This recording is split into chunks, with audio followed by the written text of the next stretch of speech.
नमस्कार, मैं हूं आपके साथ मयंक। आज 1 तारीख है और देखिए इस वक्त कई बेहद अहम खबर आ रही हैं जो इस ओर इशारा कर रही हैं कि ईरान, अमेरिका और इजराइल के बीच एक बार फिर हालात जंग की तरफ आगे बढ़ गए।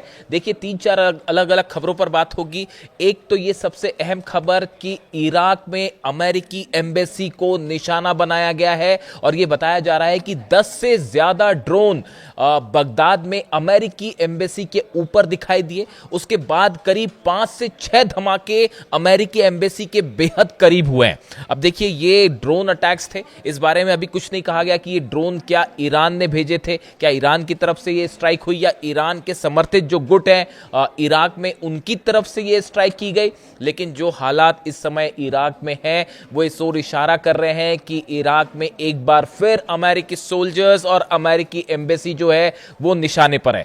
हालांकि वहां पर डिफेंस सिस्टम लगा हुआ है, पेट्रियट सिस्टम लगा हुआ है, उसे फायर किया गया, कई ड्रोन्स को गिराया भी गया है, लेकिन 5 से 6 बड़े धमाके हुए हैं अमेरिकी एम्बेसी के बेहद करीब। और पिछले 24 घंटे से रुक कर लगातार अमेरिकी दूतावास को निशाना बनाने की कोशिश हो रही है। देखिए हालात इराक में जैसे वो आप जान ही रहे, वहां पर पूरी सत्ता जो है, पूरा पावर स्ट्रगल 2 भाग में है। एक ईरान के समर्थित गुट हैं और दूसरे वो कुर्दिश लड़ाके हैं, वहां की गवर्नमेंट है। और लगातार अमेरिका के दबाव में इराक की गवर्नमेंट ये कोशिश कर रही है कि जो ईरान से समर्थित गुट हैं उनके हथियार रखवा लिए जाएं, उनके ऊपर छापेमारी की जाए, तमाम इस तरह का एक्शन जारी है। इस बीच अमेरिकी एम्बेसी को निशाना बनाया गया, 5-6 धमाके हुए, ये एक पहली खबर। इसके अलावा इजराइल में बेहद रहस्यमय तरीके से लगातार धमाके जारी हैं।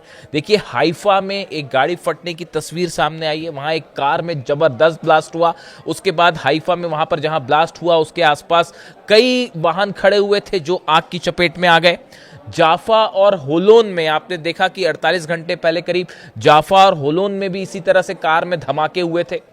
इसके पीछे कौन है अभी ये साफ नहीं है, लेकिन ये बड़े रहस्यमय तरीके से इजराइल में धमाके हुए हैं। इसे लोकल गैंग वॉर भी माना जा रहा है, बट इसके अलावा भी इसके कई एंगल हो सकते हैं जिसको लेकर भी जांच जारी है। यानी अमेरिकी दूतावास को हमला पर निशाना साधा गया इराक में, इजराइल में हाइफा में धमाके होते हैं, पहले जाफा और होलोन में धमाके हुए थे। इसके अलावा देखिए ईरान से बेहद अहम खबर आई है। ईरान में परमाणु वैज्ञानिक इब्राहिम हुसैन की हत्या कर दी गई है। देखिए ये चौथी घटना ऐसी है जो पिछले 24 से 48 घंटे के दौरान ईरान में हुई है। इब्राहिम हुसैन जो है वो ईरान के न्यूक्लियर साइंटिस्ट थे और ईरान के न्यूक्लियर प्रोजेक्ट्स में उनका अहम रोल था, उनकी हत्या की गई है। इसके पहले देखिए कल ही हमने आपको इस बात का जिक्र किया था कि आईआरजीसी के नेवी से जुड़े कमांडर हैं अकबर जादे, इनकी बेहद रहस्यमय तरीके से मौत होती है, इनकी गाड़ी पलट जाती है और जो सर्कमटेंशियल एविडेंस है वो इस ओर इशारा कर रहे थे कि इनकी हत्या की गई है। और उससे ठीक पहले यानी कि 29 जून को जो है वो 2 आईआरजीसी के अधिकारियों की गोली मारकर हत्या कर दी गई। यानी एक बड़ा कोवर्ट ऑपरेशन ईरान में शुरू हो चुका है। मोसाद की तरफ से मोसाद के एजेंट्स ये हमला करवा रहे हैं, इस तरह की खबरें हैं।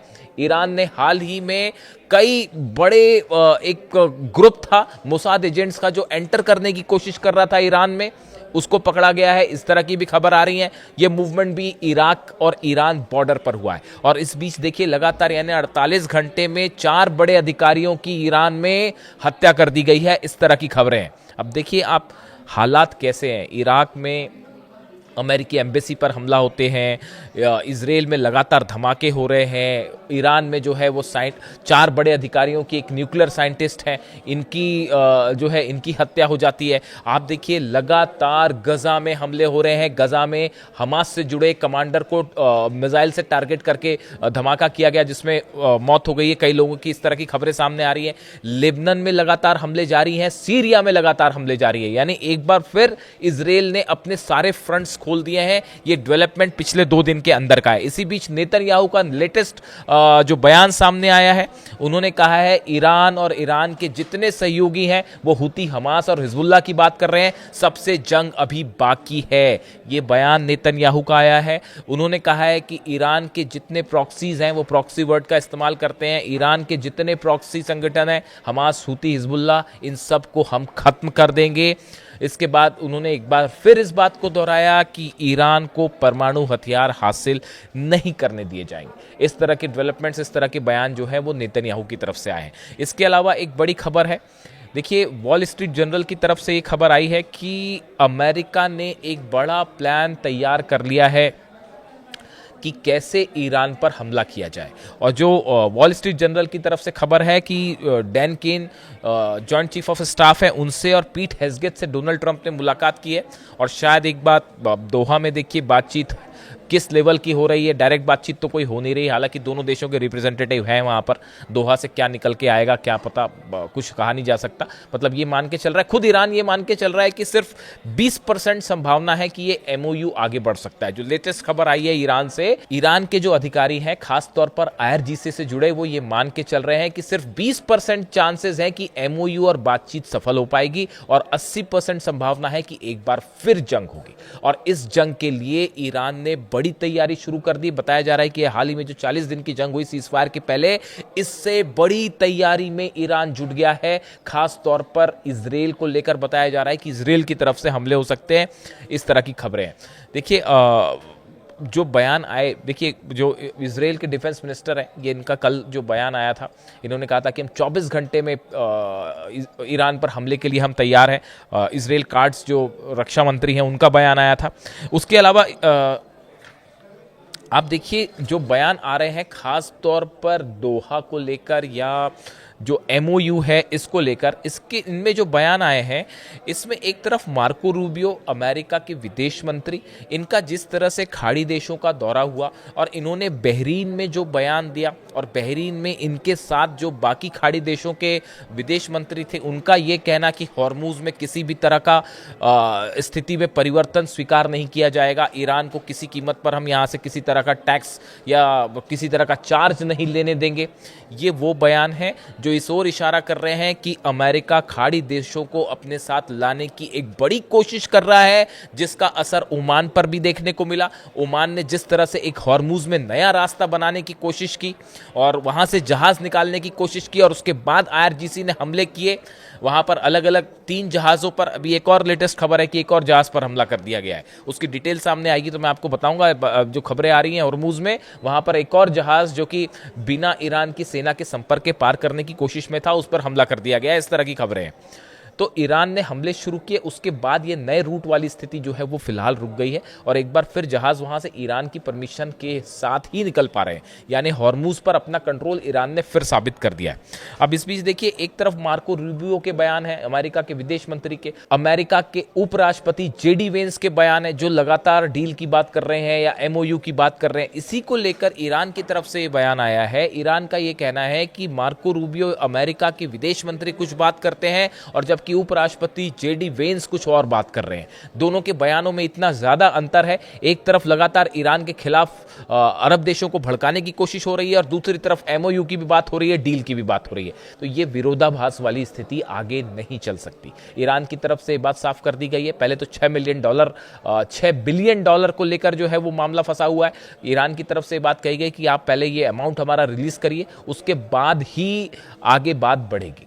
मामला यहां पर फंसा हुआ था। इसके अलावा अब टेक्निकल टॉक्स को लेके बैकडोर से क्या बातें हो रही हैं, देखिए हालात ये है कि ये एमओयू ये तय मान के चला जा रहा है कि एमओयू के जो शर्तें हैं इस पर आगे डील नहीं हो पाएगी और मामला बिगड़ जाएगा। इसी के चलते एक बड़ा अलर्ट ईरान में है। ईरान में जो सूत्रों के मुताबिक खबर आई है, ईरान की खुफिया एजेंसीज के थ्रू खबर आई है कि एक बड़े हमले की तैयारी पूरी हो चुकी है, प्लान तैयार हो चुका है अमेरिका, इजराइल और कई अरब देशों के बीच कि कैसे स्ट्राइक करनी है।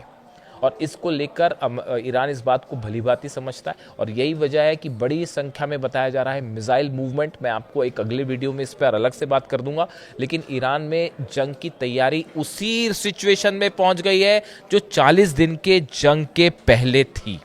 और अब हालात ये है कि भले दोहा में बातचीत हो रही है, लेकिन ये मान के चला जा रहा है कि किसी भी पल अली खामनेई साहब का जो है वो जनाजे वाला पूरा कार्यक्रम जो है वो 9 जुलाई तक चलना है। क्या इस बीच ही किसी तरह की कोई स्ट्राइक देखने को मिल सकती है? या इसके बाद किसी तरह की कोई स्ट्राइक देखने को मिल सकती है, ये ऐसे तमाम कयास है। लेकिन जो हालात बता रहे हैं इजराइल की तरफ से, जिस तरह से हमले हो रहे हैं और इजराइल के जो फाइटर जेट्स का मूवमेंट देखने को मिल रहा है, B2 बॉम्बर्स का भी देखिए, ये बड़ी अहम डेवलपमेंट है। ये B2 बॉम्बर्स मैं आपको पिछले वाले वीडियो में मैंने आपको बताया था, जब पिछली बार जंग हुई थी तब भी मैंने आपको ये बात कही थी कि अमेरिका किसी भी बड़े स्ट्राइक के पहले अमेरिका के एयरक्राफ्ट कैरियर से मूवमेंट ज़रूर होता है। वहाँ से F-18 hornet jet, F-16 jets जो हैं, F-15, ये टेक ऑफ ज़रूर करते हैं और एक वॉर ड्रिल की प्रैक्टिस ज़रूर होती है जो शुरू हो चुकी है। जॉर्ज W बुश जो एयरक्राफ्ट कैरियर है अरब सागर में मौजूद है और जहाँ से लगातार अमेरिकी सेना ये वॉर ड्रिल में जुटी हुई है। इसके अलावा दूसरी बड़ी खबर है B2 बॉम्बर्स को लेकर, एक बार फिर ईरान के आसपास B2 बॉम्बर्स का प्रेजेंस देखने को मिल रहा है। ये दूसरा बड़ा डेवलपमेंट है। देखिए, दो चीजें एक साथ नहीं हो सकती। अगर आप ईरान के साथ बातचीत करेंगे, अगर आप ये चाहते हैं कि कोई लंबी डील हो, शांति रहे, तो ऑब्वियस सी बात है कि ये ऐसे सिचुएशन में नहीं हो सकता कि आपके B2 बॉम्बर्स भी फ्लाई कर रहे हैं, आप जो एयरक्राफ्ट कैरियर से चीजें फ्लाई कर रही हैं, आपके फाइटर जेट्स फ्लाई कर रहे हैं और साथ ही आपने बड़ी संख्या में रिफ्यूलिंग टैंक्स मंगवा लिए हैं। सोल्जर्स के आसपास, ईरान के आसपास सोल्जर्स बढ़ा लिए गए हैं। ईरान को घेरने की बड़ी तैयारी है। और देखिए, काफी समय तक खामोश रहने के बाद एक बार फिर नेतन्याहू की तरफ से इस तरह के बयान सामने आने लगे हैं कि हम जंग को तैयार हैं। उनके डिफेंस मिनिस्टर कह रहे हैं कि हम जंग करेंगे। ये इस ओर इशारा कर रहा है मामला कि एक बार फिर ईरान और इजराइल की जंग तय है। कई एक्सपर्ट्स ये भी बता रहे हैं कि नेतन्याहू, जिनके समर्थन से नेतन्याहू सरकार चल रही है, वो सब के सब ये चाहते हैं कि ईरान के साथ जंग फिर से शुरू हो जाए। और इसी वजह से ये मान के चला जा रहा है, खासतौर पर ईरान ये मान के चल रहा है कि किसी भी वक्त ईरान पर बड़ा हमला हो सकता है और इसकी बड़ी तैयारी में ईरान की सेना भी जुटी हुई है। इससे जुड़ा जो भी अपडेट होगा आप तक पहुंचाऊंगा। Thank you so much.